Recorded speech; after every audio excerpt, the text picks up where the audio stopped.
ये chapter finish करूंगी आप।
अरे यहाँ बैठ जाओ ना। ये सारा बेंच नहीं है। गेट लगा दो।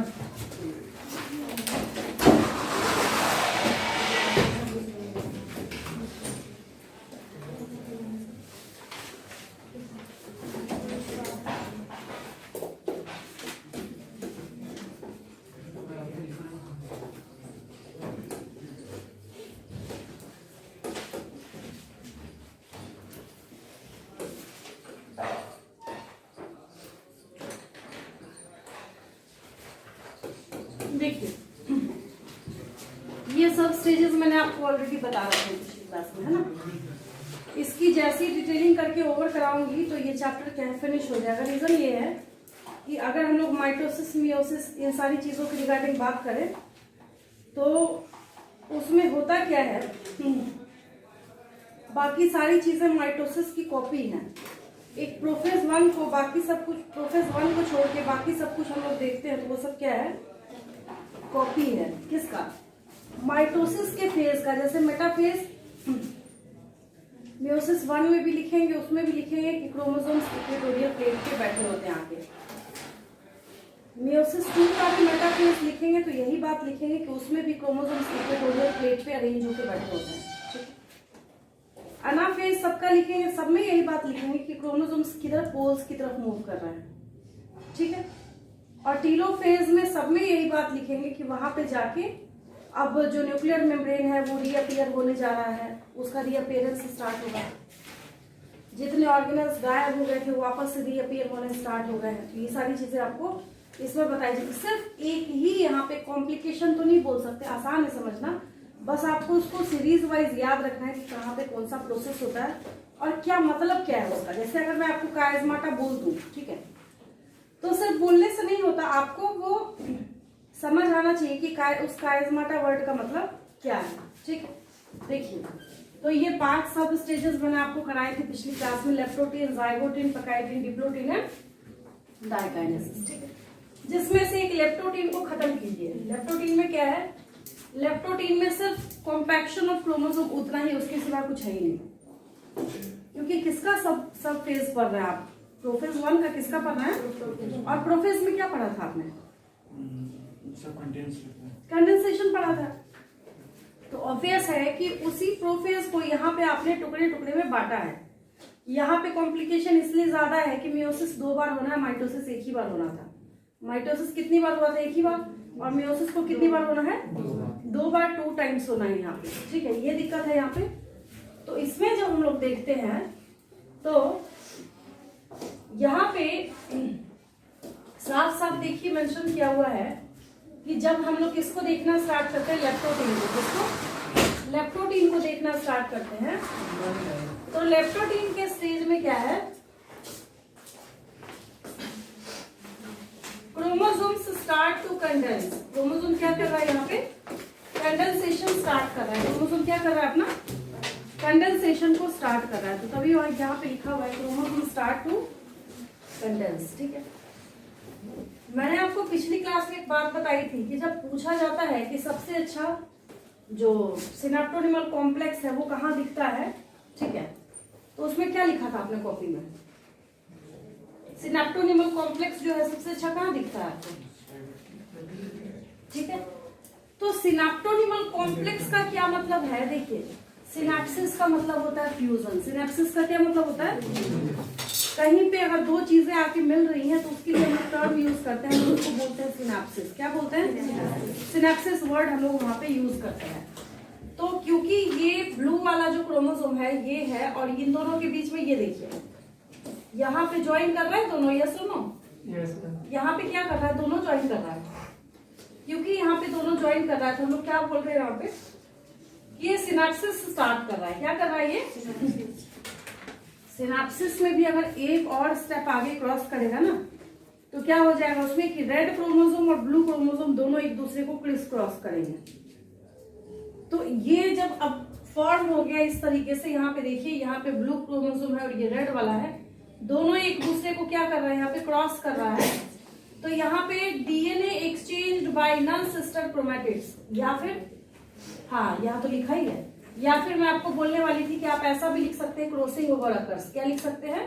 Crossing over occurs. ठीक है, और डिप्लोटीन में किसको जाना जाता है? काइज़माटा फॉर्मेशन के लिए। जाके नीट के पास ईयर क्वेश्चन पेपर को देखिएगा, उसमें से 10 मिनिमम 10 साल का भी अगर आप क्वेश्चन देखिएगा ना, 10 में से भी 4-5 साल तो आपको ये क्वेश्चन देखने को वहां पे मिल ही जाएगा कि काइज़माटा जो है वो कौन से सब फेज में दिखता है। किसको टिक करेंगे? काइज़माटा सबसे अच्छा डिप्लोटीन में दिखता है। किसमें दिखता है? What is काइज़माटा?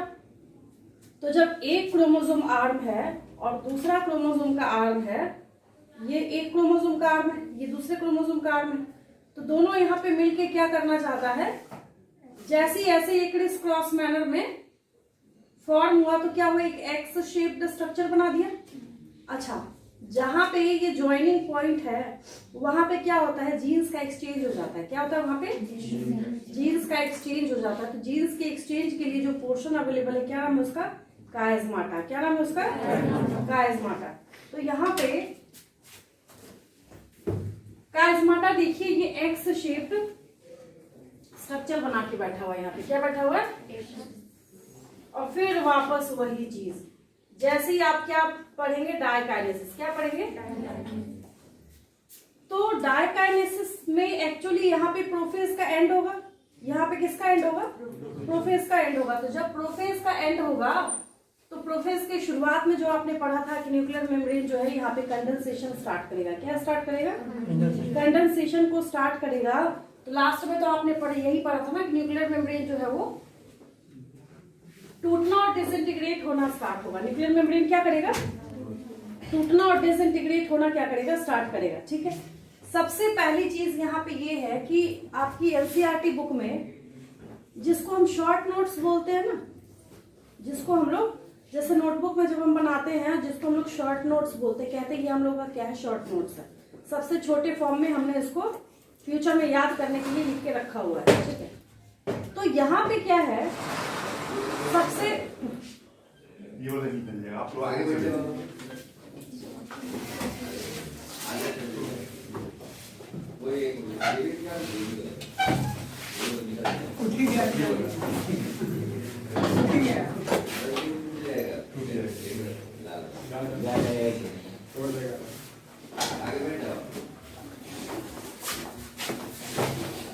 फिजिक्स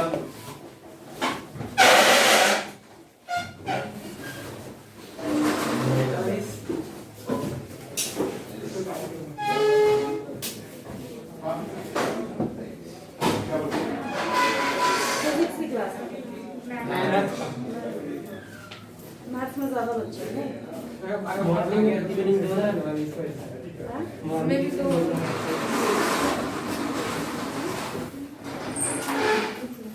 एक का 2% और मैथ्स वाले देखिए। तो अब इसको याद कैसे करना है तो समझिए ध्यान से। आपने पढ़ा 5 सब स्टेजेस, कितने पढ़े आपने? 5 में से 2 में तो कुछ याद ही नहीं करना। किस किस में? फर्स्ट वाला लेप्टोप्रीन और लास्ट वाला बचा 3, तो मात्र 3 ही तो याद करना है आपको। इसलिए यहाँ पे बार बार आपको रिपीट कर रही, बातें नहीं कीजिए, बोलिए नहीं बीच में, ठीक है? ओमिक्रॉन आ रहा है तो आप मास्क लगा के बैठे हैं, बहुत अच्छी बात है, आप अपनी सेफ्टी के लिए, लेकिन उसका मिसयूज मत कीजिए। पता चला कि मास्क लगा लिए भन भन भन बोल रहे हैं, अब यही तो काम नहीं है। मैं ये पता करती रहूँ कौन सा बच्चा बोल रहा है, मेरा काम तो पढ़ाना है ना। मैं कोई एडमिनिस्ट्रेटर थोड़ी हूँ कि आके और मैं यही पता करूँ कौन बात कर रहा है, कौन क्या कर रहा है, नहीं कर रहा है।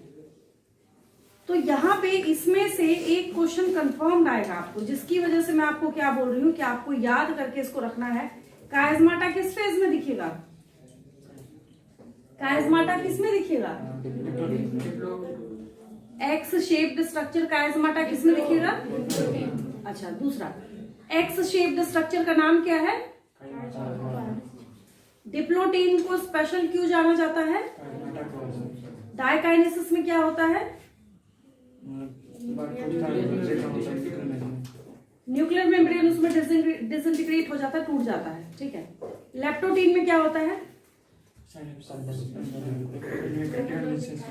सबसे पहला है तो सिर्फ कंडेंसेशन कॉम्पैक्शन लिख दीजिए, हो जाएगा, ठीक है? डिप्लोटीन कायस्माटा, डिप्लोटीन कायस्माटा, डिप्लोटीन कायस्माटा 10 बार रख लीजिए जहां बैठे हैं वहां। 3 याद हो गया आपको, बचा 2। बचा क्या यहाँ पे? 2 बच गया। कौन कौन सा बच गया? जाइगोटीन और पकाइटिन। तो यहाँ पे सिनाप्सिस स्टार्ट हो रहा है, सिनेप्टोनिमल कॉम्प्लेक्स फॉर्म हुआ है, एक्सचेंज आदान प्रदान अभी नहीं हुआ है, बस सिनाप्सिस स्टार्ट हुआ है। सिनाप्सिस सिनेप्टोनिमल कॉम्प्लेक्स जो है वो बन गया है, और क्रॉसिंग ओवर जो बिल्कुल बढ़िया तरीके से होता है, डीएनए का एक्सचेंज किस में होगा? पकाइटिन में होगा। किस में होगा? पकाइटिन में होगा। और फाइनली जब ये एक वेल डिफाइंड स्ट्रक्चर बनाता है तो उसको हम लोग क्या बोलते हैं? सिनेप्सिस बोलते हैं, ठीक है? इसको फटाफट कॉपी में अपने लैंग्वेज में चारों का टेबल बना लीजिएगा। देखिए ऐसे कर लीजिएगा, हाँ डायग्राम अपने लिए बना लीजिएगा। डिफरेंस के फॉर्म में जैसे 4 कॉलम बनाते हैं ना, वैसे कर लेंगे। इसको थोड़ी जल्दी कीजिएगा, इसको खत्म करके नया चैप्टर स्टार्ट करेंगे।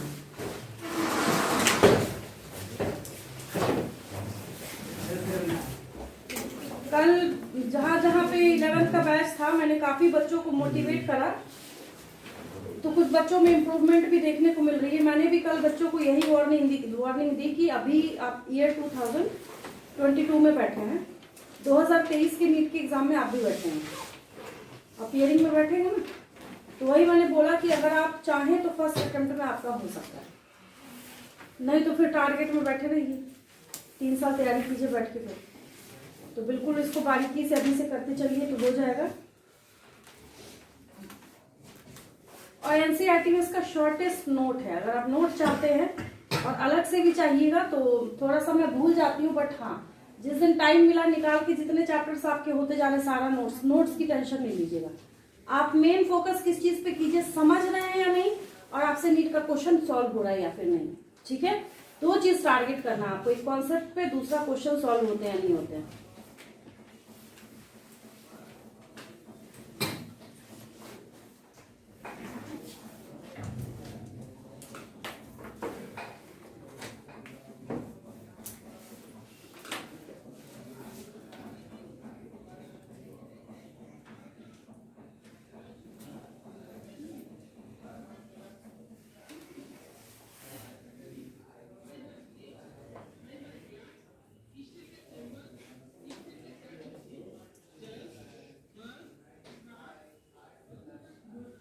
कहाँ से आवाज आ रही है? अच्छा, बाहर से। मुझे लगा स्मार्ट बोर्ड में से आने क्या ये समझाने भी लगा क्या साथ में।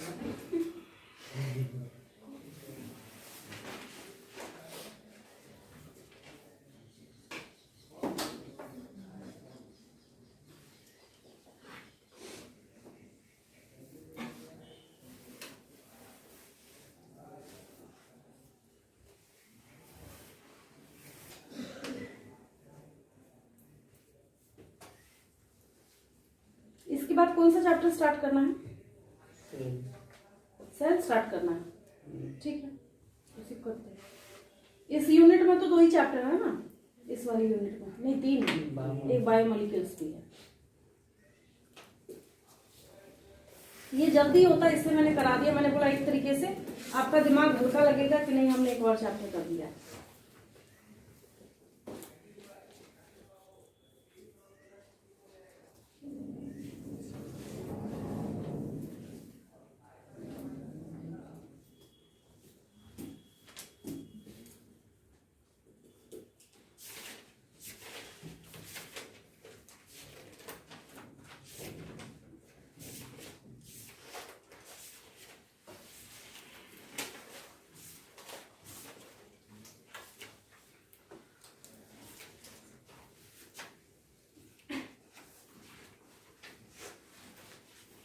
आगे चले, जल्दी कर लीजिए।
अच्छा, मैथ्स की सर ही पढ़ाते हैं, धर्मेंद्र सर ही, फिजिक्स भी।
चलिए आगे देखिए।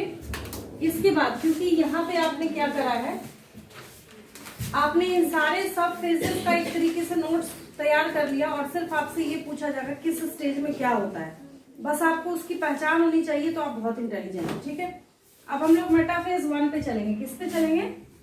मेटाफेज 1 पे चलेंगे। ठीक है, अच्छा एक बात बताइए, जब मेटाफेज 1 होगा क्या होगा? मेटाफेज 1 होगा तो ऑब्वियस है फिर वही बात होगी, all the chromosomes are aligned at equatorial plate. Metaphase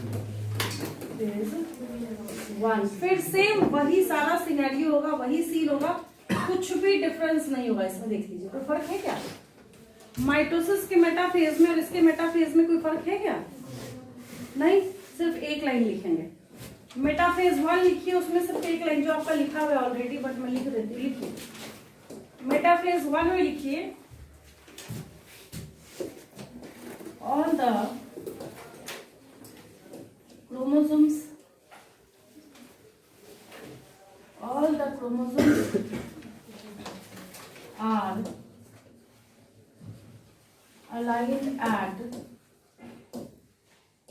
equatorial plate। बस खत्म, और कुछ नहीं, कोई x y z if but कुछ नहीं, खत्म।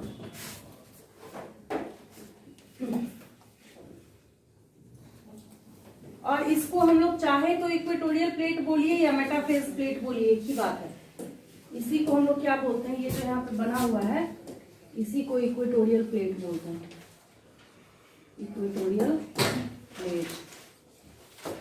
आगे चले, अब आएगा एनाफेज। अब क्या आएगा? एनाफेज 1।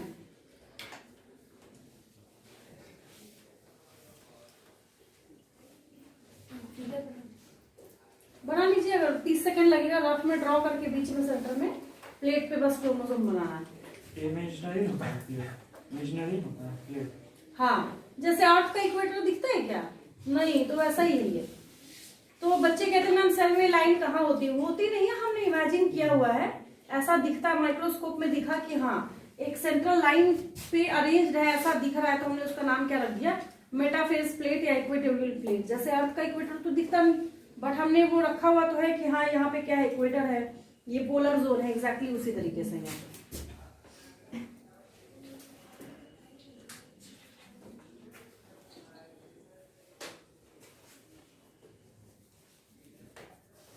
आगे चलो,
आगे देखिए। नेम मतलब नेक्स्ट जो है एज यूजुअल क्या होगा? अगला क्या होगा?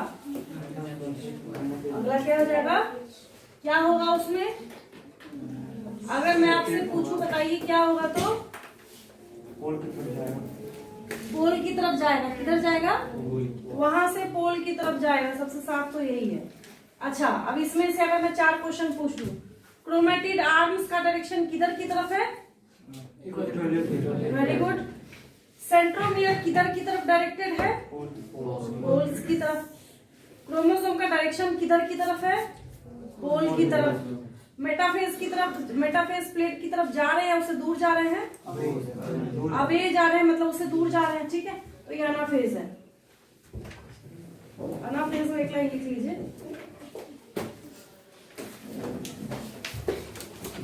क्रोमोसोम्स, आपको गिरा क्या? क्रोमोसोम्स मूव टुवर्ड्स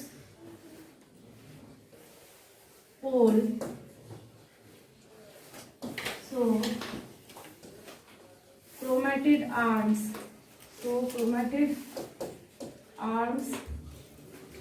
are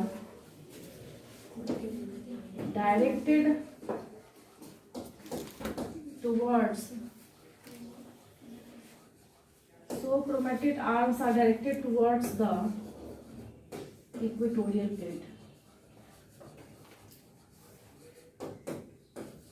बस खत्म,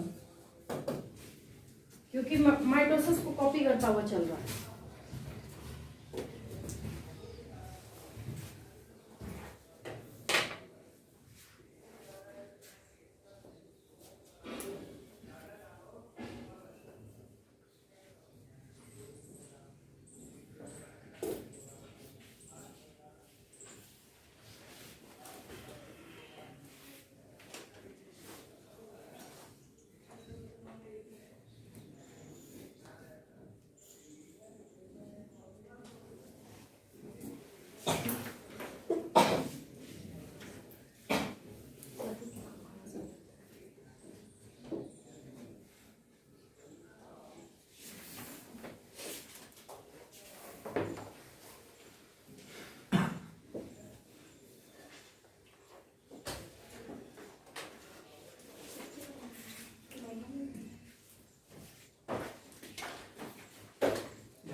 आगे चलो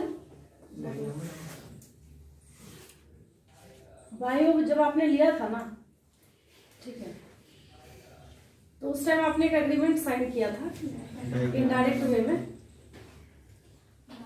कि जिस टॉपिक में हमें डायग्राम कभी सपने में भी दिखेगा ना, उसमें बिना टीचर के बोले हुए बनाना है।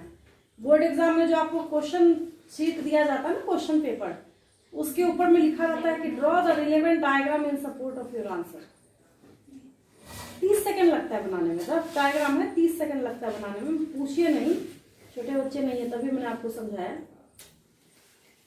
टाइम नहीं लगता। रफ है वैसा थोड़ी, अब आप क्या बोला था, उसको डिवाइडर लेके आएंगे, फिर पेंसिल ढूंढेंगे, फिर स्केल से लाइन खींचेंगे बीच वाली, फिर क्रोमोसोम बनाएंगे। प्राइमरी के बच्चे थोड़ी हैं। चुपचाप एक सर्कल आपने रफ में ड्रॉ किया, इक्वेटोरियल प्लेट बनाया, क्रोमोसोम बिठा दिया उसके ऊपर, मतलब थोड़ा दूर जाते हुए दिखा दिया इक्वेटोरियल प्लेट से।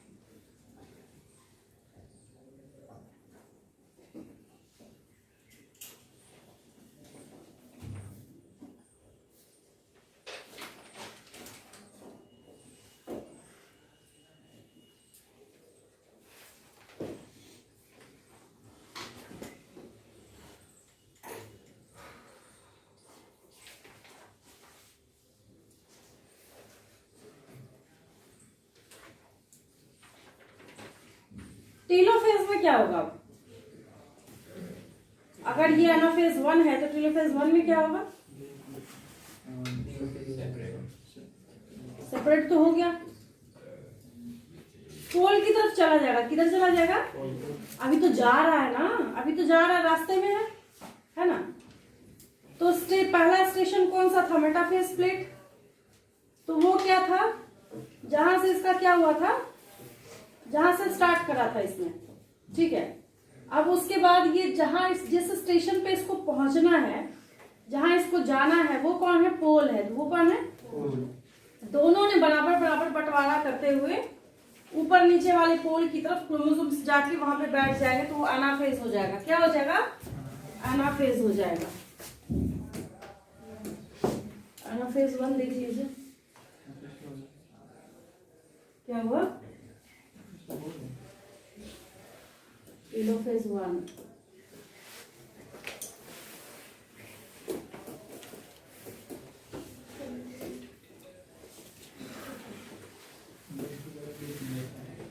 ये न्यूक्लियर मेम्ब्रेन बेचारा रीअपियर होना स्टार्ट हो गया। मैं पॉइंट्स नहीं लिख रही इसके, कैसे लिखेंगे आप पॉइंट्स इसके, आराम से घर जाके लिखेंगे। पॉइंट्स इसका ऐसे लिखा जाएगा, न्यूक्लियर मेम्ब्रेन जो है वो रीअपियर होना स्टार्ट होगा। सेल जो है वो यहाँ पे क्या करते हैं, क्लीवेज शो करके, मैंने आपको बताया था ना what are the differences between cell division in plant cell and animal cell.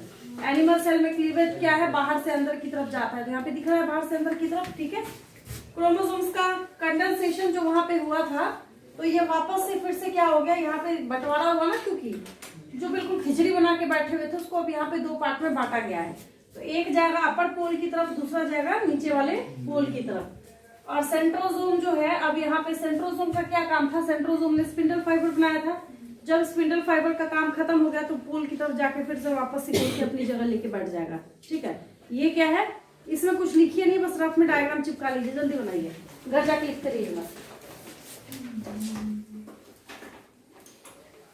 लिख लीजिएगा, वही बहुत है।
हो गया, चलिए। अच्छा, अब मुझे एक बात बताइए, अगर मैं अब आपसे ये पूछूं कि, क्योंकि आपने ये भी सीखा कि प्रोफेज में क्या होता है, मेटाफेज में क्या होता है, एनाफेज में क्या होता है, टेलोफेज में क्या होता है, ठीक है। इतना होने के बाद क्या हुआ, एक सेल दो में डिवाइड हुआ। इतना होने के बाद क्या हुआ, आपको खुली आंखों से साफ साफ यहाँ पे दिख रहा है, एक सेल जो है दो में डिवाइड हो गया। एक सेल क्या हो गया यहाँ पे, लेकिन कहानी यही खत्म नहीं होती। एक सेल में जब दो में डिवाइड हुआ है तो इसको चार में भी तो कन्वर्ट होना है, इसको क्या होना है। तो जब ये अलग अलग होके दोनों में कन्वर्ट हो जाएगा तो फिर इसमें भी चारों चलेगा, मतलब प्रोफेज 2, मेटाफेज 2, अनाफेज 2 और टेलोफेज 2। तो दो सेल बनेगा इससे, यस और नो। और दूसरा वाला जो सेल है इसमें भी सारा चलेगा, प्रोफेज 2, मेटाफेज 2, अनाफेज 2, टेलोफेज 2। फिर वापस यहाँ पे भी बस फर्क ये है कि ये जो चारों सेल यहाँ पे बने हैं वो कैसे बनेंगे, हैप्लॉइड बनेंगे। बस यही मोरल ऑफ द स्टोरी है। आपका चैप्टर यहाँ पे फिनिश हुआ। अब आती है बात किसकी, सिग्निफिकेंस ऑफ मियोसिस की। किसकी, अब हम लोग देखते हैं सिग्निफिकेंस ऑफ मियोसिस क्या है, मियोसिस का क्या फायदा है। मियोसिस समझ आया। माइटोसिस बेचारा तो बहुत सीधा साधा था, उसमें तो कुछ था ही नहीं। प्रोफेज, मेटाफेज, अनाफेज, टेलोफेज खत्म। मियोसिस में क्या था, सिर्फ प्रोफेज 1 परेशान करता, बाकी तो पूरा चैप्टर सेम था। तीनों का प्रोफेज, तीनों का मेटाफेज, तीनों का एनाफेज और तीनों का टीलोफेज। बात खत्म, ठीक है। अब हम लोग देखते हैं significance of meiosis.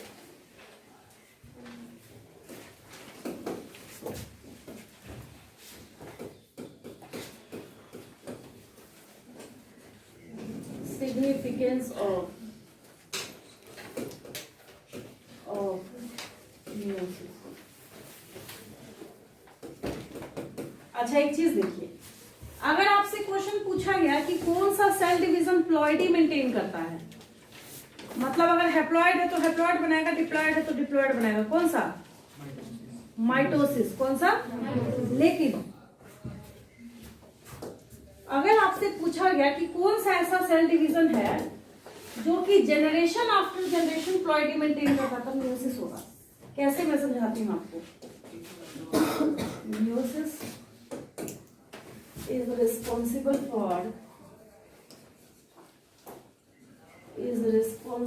for maintenance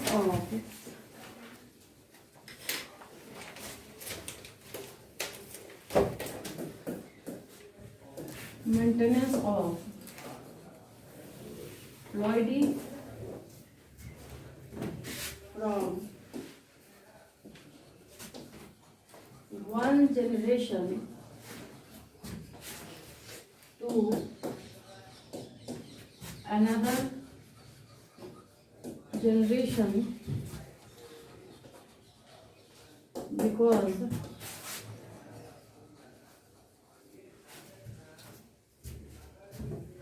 meiosis reduces chromosome numbers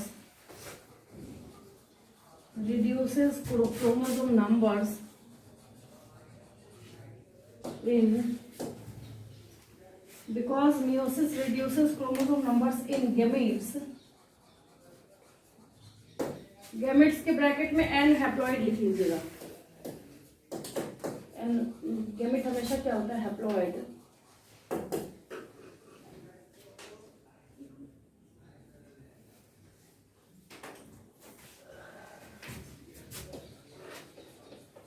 which leads to formation of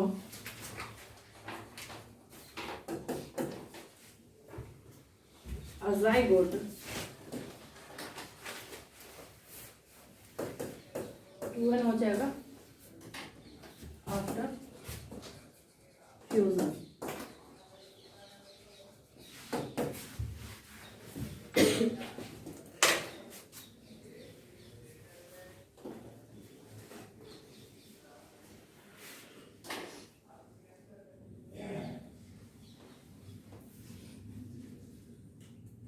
fusion के बाद फिर वापस किस में कन्वर्ट हो जाना है? जायगोट में बन जाना है, जिसकी वजह से ये क्या करता है? प्लॉइडी मेंटेन करने का काम करता है। क्या करता है ये?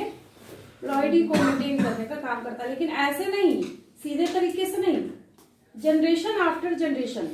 मतलब जैसे आपके पेरेंट्स के बॉडी के हर एक सेल में 46 क्रोमोसोम था, तो आपकी भी बॉडी के हर एक सेल में 46 ही क्रोमोसोम है ना? तो ये कमाल किसका है? मियोसिस का है। हाँ, वो ठीक है कि जो एक यूनिसेलुलर जाइगोट है उसके सेल का नंबर बढ़ा के क्या करेगा, ये जो दूसरे सेल बनाएगा उसके लिए माइटोसिस चाहिए। लेकिन अगर गैमेट में क्रोमोसोम का नंबर हाफ नहीं हुआ होता तो क्या मेंटेन होता? क्या? यही छोटी सी बात मैं बोलना चाह रही हूँ, इसी के लिए मैंने ये पॉइंट यहाँ पे लिखा है।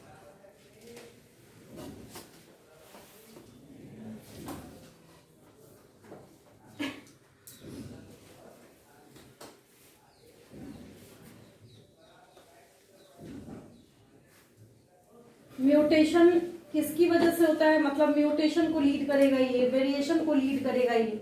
मियोसिस की वजह से क्या होगा? गैमेटोजेनेसिस हुआ, गैमेट्स फॉर्म हुए, और गैमेट्स जब फ्यूज होता है तो जाइगोट बनता है, तो जिसकी वजह से क्या होता है? वेरिएशन। आप अपने पेरेंट्स की तरह दिख सकते हैं, उनकी कॉपी नहीं दिख सकते, एग्जैक्ट नहीं दिखते हुए फोटो कॉपी की, उनकी बजाय आप ही काम करने चले गए और कोई पहचाने भी नहीं, वैसे नहीं दिखा। शक्ल मिलना दूसरी बात है, that is another thing, but जो वेरिएशन है यहाँ पे, वेरिएशन जो निकल के सामने आ रहा है वो किसकी वजह से हो रहा है? मियोसिस की वजह से। किस किसकी वजह से, मियोसिस की वजह से। और अगले चैप्टर पे चले हम लोग, सेल चैप्टर स्टार्ट करते हैं। सेल से छोटा कोई चैप्टर है तो देख लीजिए, जिसको मैं 1-2 दिन में करा सकूं, हालांकि इसमें सारे लेंदी है, बट एक बार देख लीजिए, इंडेक्स देख लीजिए।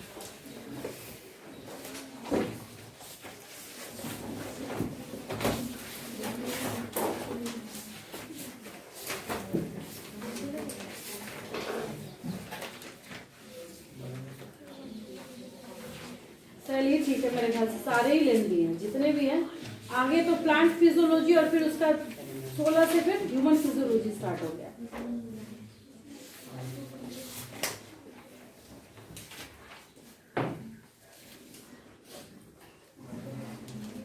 चैप्टर 8 सेल की हेडिंग दीजिए।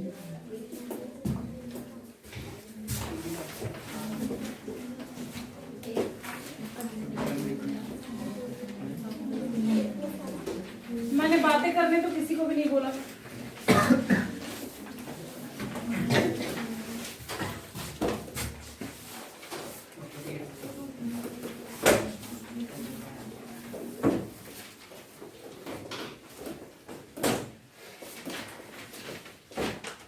देखिए, बचपन से आप पढ़ते आ रहे हैं, किसी भी सेल की चाहे हम लोग बात करें, सेल क्या है? Basic unit of life, structural unit of life, functional unit of life, building block of life, सब कुछ कौन है? सेल है। सब कुछ कौन है? सेल है, सब के सब। ठीक है, सेल बनाने नहीं बोल रही मैं, ये नहीं बनाना है आपको। जब बनाना होगा मैं बोल दूंगी, घर से बना के आइएगा। देखिए देखिए, जब हम एक सेल को देखते हैं, किसको देखते हैं? एक सेल को। वो कहाँ गया जो मैंने निकाला था?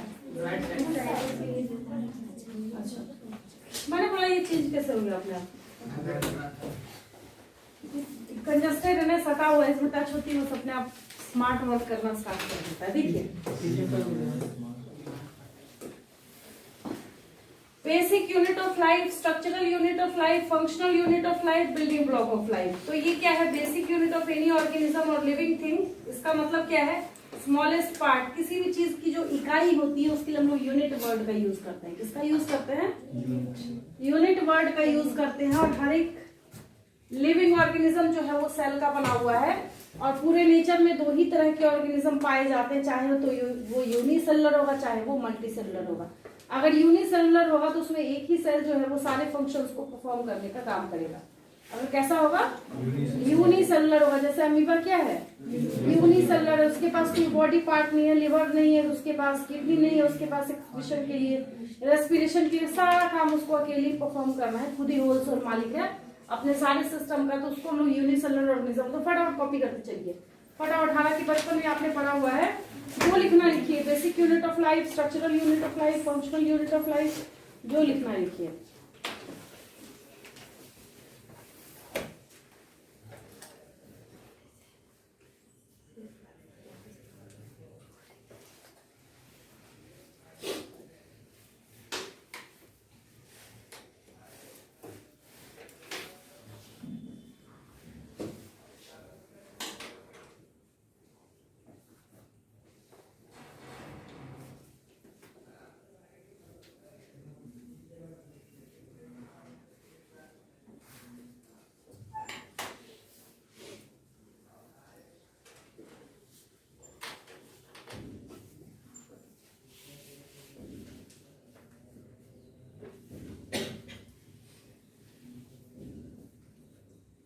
आगे देखिए, जब यहाँ पे सेल डिस्कवरी की बात आती है, किसकी बात आती है?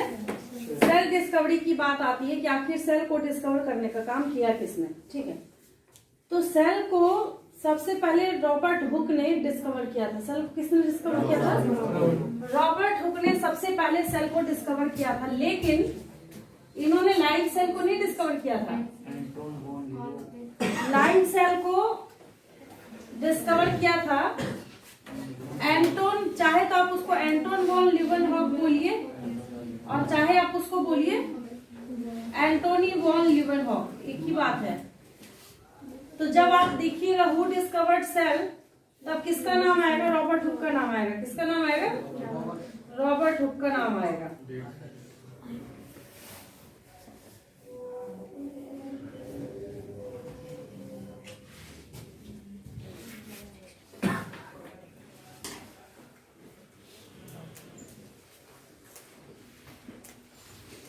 पहले जो लोग होते थे ना सबके, अच्छा इनके बाल कटे हुए हैं, बाद में कटा, मतलब मोस्टली सबके बाल ऐसे ही होते थे। आपने देखा आइंस्टीन और न्यूटन वैसे ही होता ना सबके बाल।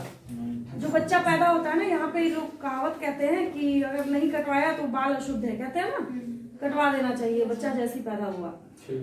हाँ, मुंडन जिसको बोलते हैं, हाँ मुंडन, है ना। तो जब पैदा होता है तो बच्चे को फेंक देना चाहिए फिर तो। मतलब नहीं, अनोखी बात है भाई। जो बच्चे की माँ है तो वो अशुद्ध है जब तक उसका बाल है मदर्स वोम में जो था तब तक है, अगर वो तो क्या है, अशुद्ध है, ठीक है, बच्चा शुद्ध है। सारे में बाल लगा तो ये लोग नहीं मानते थे ये सब, तभी इनका दिमाग भी इतना तेज था, ये नहीं मानते थे। एक बार पैदा हुए बस वैसे ही रह गया इनका बड़े होने तक, ये नहीं मानते थे ये सब। इतना बड़ा हो गया, इतने बड़ा हुआ क्या ये अपना प्रोटोकॉल है बचपन का फोटो। तो इन्होंने क्या किया था, डेड सेल में खोजा था, not in live cell. Live cell में नहीं ढूंढा था इन्होंने, किसमें ढूंढा था, डेड सेल में ढूंढा था। और जो मदर और चाइल्ड के बॉडी को कनेक्ट करने का काम जो प्लेसेंटा करता है ना, आपने कभी इस तरीके से नहीं सोचा होगा कि मदर से उस डेवलपिंग फीटस की बॉडी में एक एक हार्मोन से लेके, एक एक एंजाइम से लेके और एक एक बायोमोलिक्यूल तक, यानी कि कार्बोहाइड्रेट, प्रोटीन, आपने देखा पूरी प्रेगनेंसी कैल्शियम की मेडिसिन चलती है, क्योंकि मदर जो खाती है वो तो अपने बॉडी के लिए खाती है। अगर मदर कैल्शियम ना खाए तो क्या होगा, डेवलपिंग फीटस जो मदर की बॉडी से खींचेगा, हाँ, उसकी बॉडी से खींचना स्टार्ट कर देगा, ठीक है। तो सारी चीजें पास तो हुई प्लेसेंटा के थ्रू ना। तो आपने देखा होगा टेलीविजन पर भी ऐड आता है कि जो प्लेसेंटा है उसको फेंके ना, हमें लाके दे, बैंक बना हुआ है उसका। रीजन पता है क्या है, उसमें दुनिया की किसी भी बीमारी का इलाज है, कैंसर तक का ट्रीटमेंट हो सकता है उससे। रीजन क्या है इसका, रीजन भाई ये है ना, that's the passage which is responsible for transportation of each and everything from mother's body to the fetus। तो कौन है वो, प्लेसेंटा है। सोचिए ना, बच्चे के जो आई लैशेस तक बनते हैं तो उसके लिए भी तो नरिशमेंट चाहिए ना, एक बाल तक नहीं बन सकता नरिशमेंट और न्यूट्रिशन के बिना। तो कहाँ से मिलता है, प्लेसेंटा से मिलता है। तो प्लेसेंटा को स्टोर करके रखा जाता है पुराने, बहुत पुराने ओल्ड टाइम में, जब बच्चे, जो ओल्ड लेडीज होती थी ना, प्लेसेंटा को रख लेती थी, उसको धूप में सुखा लेती थी। जब बच्चे को सर्दी खांसी या कोई बीमारी हुई तो उसी को पाउडरी फॉर्म में करके या किसी भी तरीके से करके जला के तेल में मिला के कुछ भी करके बच्चे को खिलाते थे, ठीक हो जाता। रीजन क्या है, उस टाइम सोचिए इतना उनके पास, हो सकता है किसी ने बताया होगा, आज के हम लोगों के पास हर चीज के बिहाइंड में साइंस है, बट कोई हमें बताता नहीं, हम उसको दूसरे वे में लेके चले जाते हैं।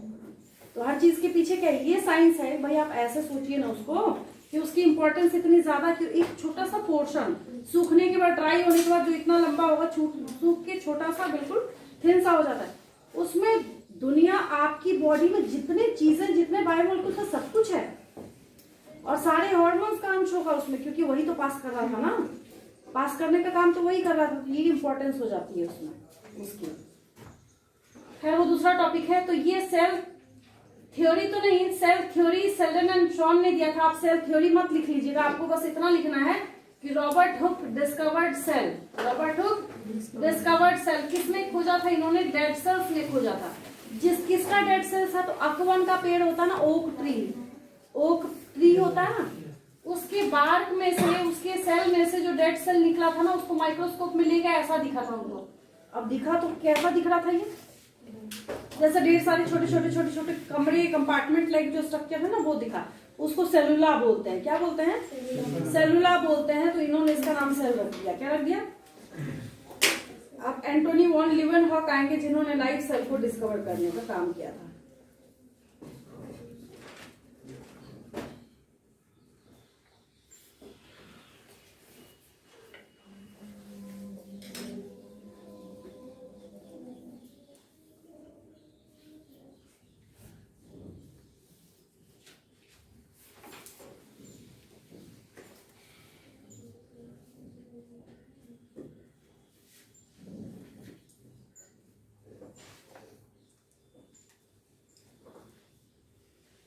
और जब हम लोग लाइव सेल की बात करेंगे, किसकी बात करेंगे, लाइट सेल, तो लाइट सेल को डिस्कवर करने का काम किया था एंटोन वॉन लीवेनहॉक ने।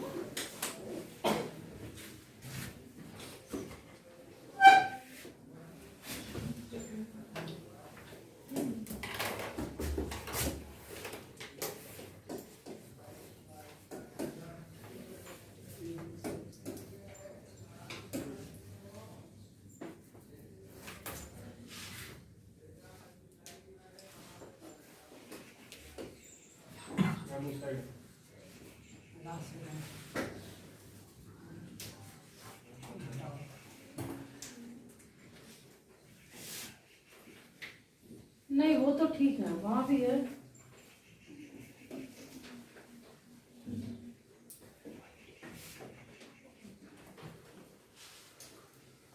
यही लिख लीजिए, ज्यादा लिखने बाद लिखिए, ज्यादा लिखने क्या फायदा, थोड़ा सा शॉर्टेस्ट है, सिंपल सी बात है यहाँ पे कि एंटोनी वॉन लीवेनहॉक ने क्या किया।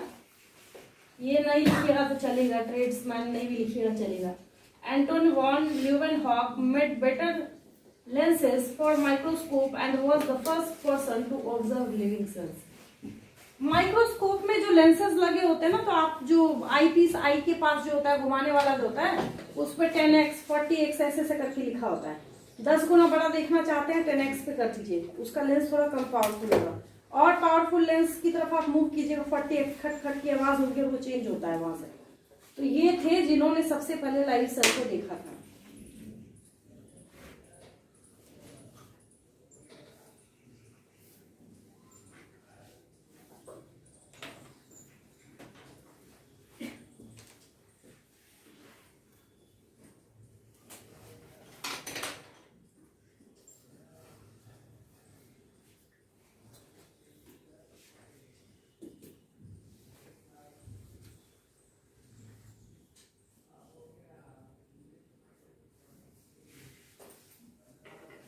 अब आता है न्यूक्लियस की डिस्कवरी। किसकी डिस्कवरी आती है? हाँ, एक चीज और है, आप नोटिस करेंगे इस पूरे चैप्टर को करने के बाद, इस पूरी किताब में सबसे ज्यादा साइंटिस्ट के नेम इसी चैप्टर में, सेल में है। और पूरे बुक में जितने साइंटिस्ट के नेम है उसमें से 90 में से 10 क्वेश्चन नीट में पूछे जाते हैं। रीजन क्या है? कोई उसमें रिलैक्सेशन डिस्काउंट कुछ नहीं। अब सेल को डिस्कवर रॉबर्ट हुक ने किया था तो किया था, आप उनकी जगह अपना नाम नहीं लिख सकते। तो ये ऐसे क्वेश्चंस है जो कॉपीराइटेड क्वेश्चन है, जिसमें आप कोई चेंज नहीं कर सकते। ठीक है, अब हम लोग न्यूक्लियस की डिस्कवरी पे चलते हैं। वो रॉबर्ट ब्राउन ने ढूंढा था। किन्होंने ढूंढा था? न्यूक्लियस को। और ज्यादा जब पावरफुल माइक्रोस्कोप आया तो न्यूक्लियस को ऑब्जर्व करने का काम किया था रॉबर्ट ब्राउन ने। रॉबर्ट ब्राउन ने न्यूक्लियस को डिस्कवर किया था। अब न्यूक्लियस केमिस्ट्री वाला भी बच्चे समझ जाते हैं ना। Nucleus in cell, nucleus of atom भी एक बार मुझे याद है, एक कॉपी चेकिंग में गई थी मैं, तो न्यूक्लियस के ऊपर नोट लिखना था, बच्चा पूरी केमिस्ट्री करके आ गया उसने। इलेक्ट्रॉन, प्रोटॉन, न्यूट्रॉन सब लिखा उसने, बस बायो नहीं लिखी। Nucleus reported by Robert Brown 1831, region of discovery. ये ठीक है, छोटा सा है। क्यों ढूंढा इन्होंने? इन्होंने देखा, अच्छा जब हम माइक्रोस्कोप के अंदर देखते हैं तो बड़ा सा ब्लैक डॉट सा कुछ दिखता है माइक्रोस्कोप के अंदर, तो वही बोल रहा है कि prominent in many cells, slightly darker than surrounding cytoplasm and organelle. बस हो गया। तो न्यूक्लियस किसने ढूंढा था? रॉबर्ट ब्राउन ने। 3 नाम सीखा अभी आपने। चौथा आएगा, एक सेल थ्योरी किसने खोजा था वो बताऊंगी, शेल्डन एंड शॉन का नाम आएगा वहां पे।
में से ले लिया वैक्सीन सारे बच्चों ने?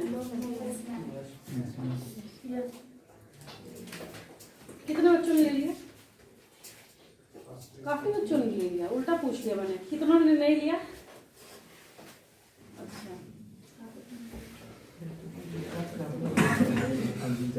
क्या होता है वैक्सीन में, क्या दिया जाता है? उसमें होता क्या है? एंटीबायोटिक। हेलो, हाँ बस 10 मिनट में आ रही हूँ, ठीक है? उसमें आपको आरएनए दिया जाता है। क्या दिया जाता है? एंटीबायोटिक नहीं दिया जाता, एंटीबॉडी भी नहीं दिया जाता। जो बोलते हैं एंटीबॉडी दिया जाता, कहानी क्या है सो सुनिए। कहानी ये है कि हमारा इम्यून सिस्टम मेमोरी बेस्ड काम करता है। आपने लिया ताकि आप समझा सके किसी को। बायोलॉजी के स्टूडेंट है, बड़ जाहिल वाली बात तो कीजिएगा नहीं। कोई पूछेगा, बोल दिया हमें एंटीबॉडी दिया गया है, एंटीबायोटिक दिया गया है, ठीक है। हाँ, न्यूज़पेपर भी कई बार ऐसे शब्दों का इस्तेमाल करते हैं। होता ये है, आपको आरएनए दिया गया। क्या दिया गया? डीएनए क्यों नहीं दिया गया?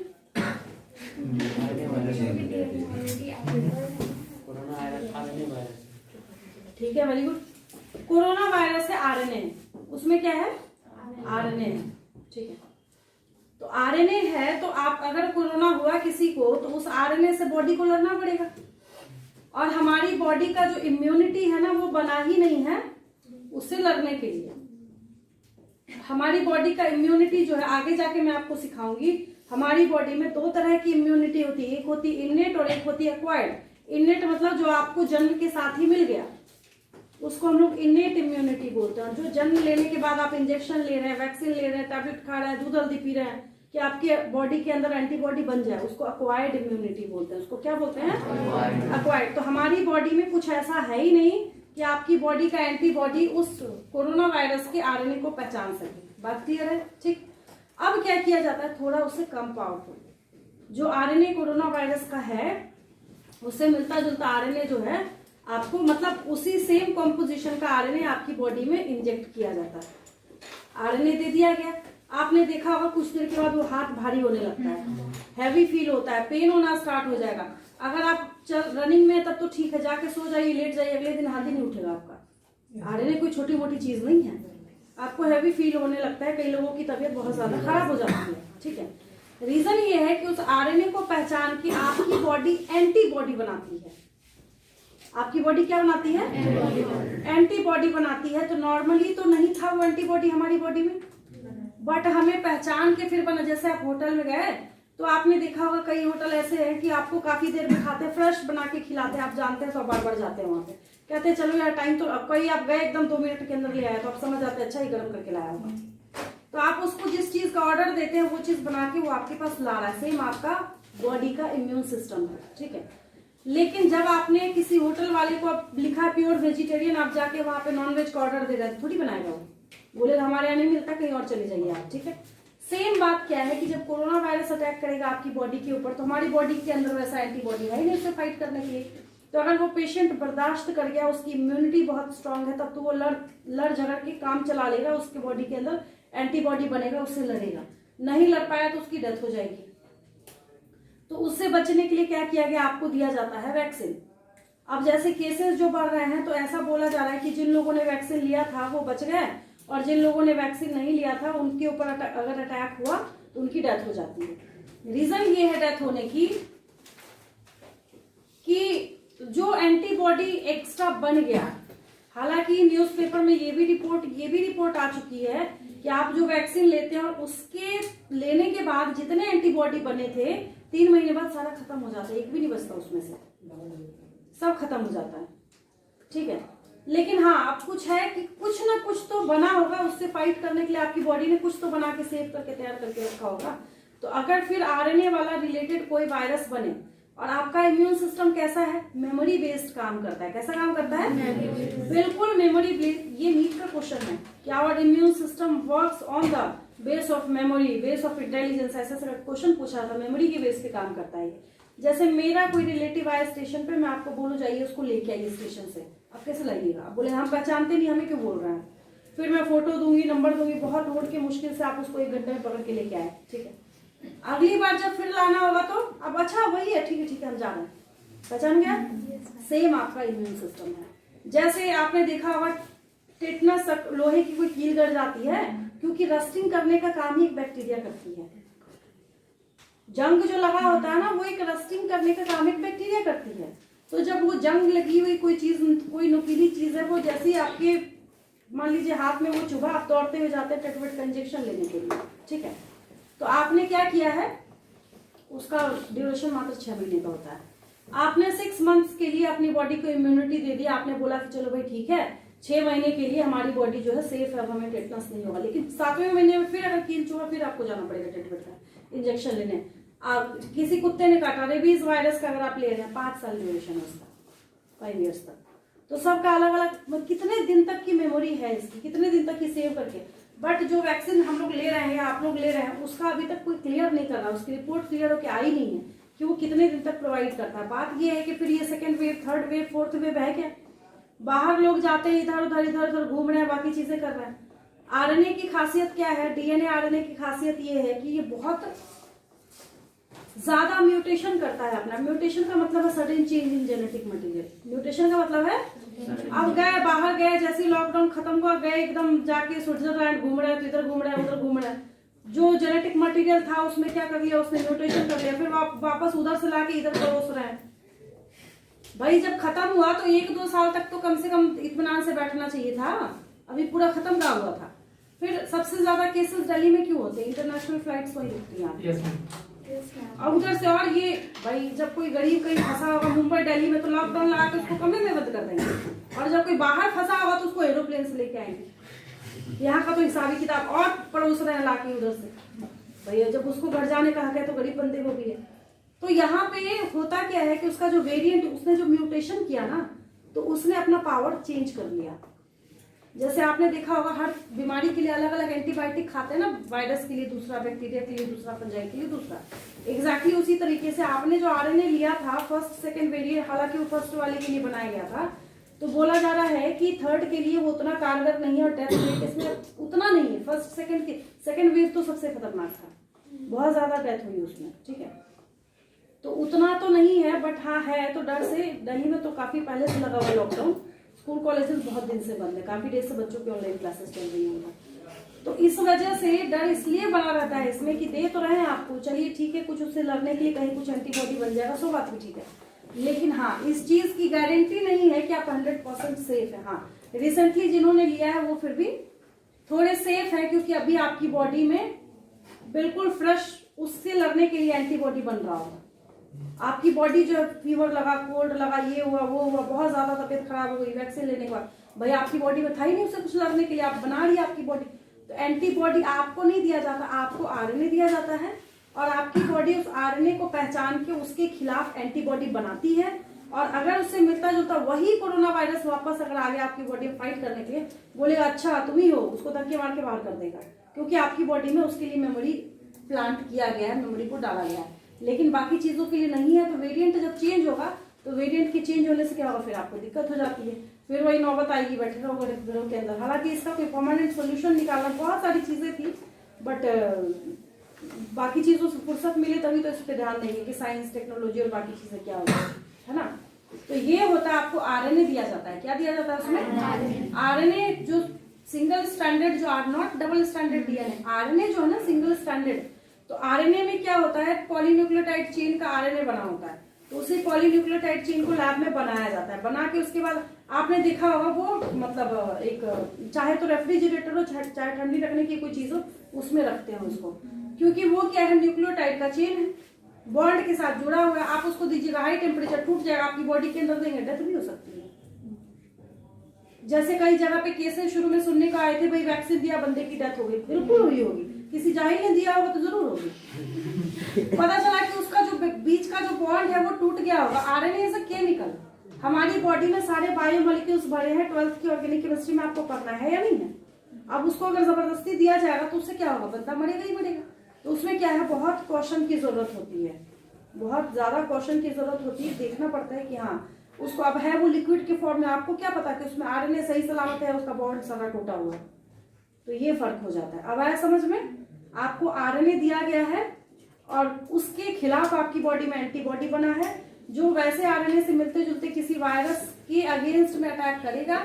अगर कोई दूसरा वायरस आएगा उसके खिलाफ ये हाथ खड़े कर देगा, ये बोलेगा मेरे पास ये मेमोरी नहीं है, मैंने कुछ नहीं कर सकता, आई कांट हेल्प। ठीक है, तो बस हाँ है कि मिलता जुलता कुछ एंटीबॉडी बनता है तो लोग बच जाते हैं, सर्दी फीवर हो गया, इस तरीके से ये चीजें है। लेकिन अभी भी जो भी वेरिएंट आज तक आया है कोरोना का, सबका डेथ रेट जो है वो डेंगू से कम है। डेंगू से ज्यादा डेथ रेट अभी तक किसी का नहीं हुआ, लेकिन डेंगू की उतनी मार्केटिंग नहीं हुई थी जितनी कोरोना वायरस में करी जा रही है। ठीक है, सेल चैप्टर को हम लोग आगे इसको इंट्रोड्यूस करेंगे और कोशिश करूंगी कि इसको भी कराऊं, 2-3 दिन में इसको भी खत्म कराऊं। ठीक है,